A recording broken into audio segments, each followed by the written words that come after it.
मैं तुझे वो दिखाती हूँ जो तूने वकालत के 20 साल में एक बार भी नहीं देखा होगा, और मैं हर रोज 20 बार देखती हूँ।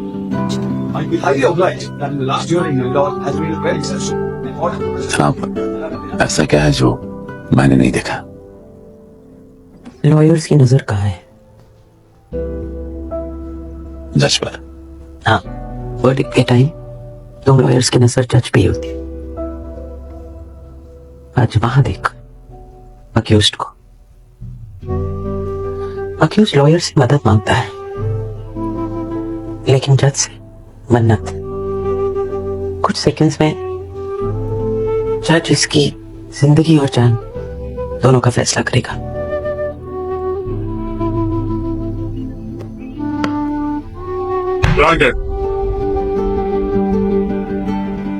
अक्यूज्ड की आंखों में एक अलग इमोशन है, कुछ सुकून, कुछ आभार, थोड़ी उम्मीद, थोड़ा सा गर्व।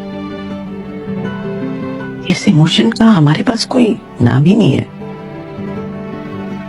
वकील जज की तरफ देख रहे हैं और जज वकीलों की तरफ, पर अभी ये डिटैच्ड, अनइमोशनल, मैकेनिकल जज एक पल के लिए अक्यूज से आंखें मिलाएगा। ये moment, this is the moment of kick.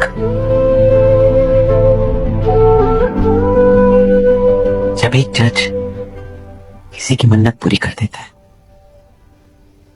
Tyagi, kick तो जस्टिस में ही है।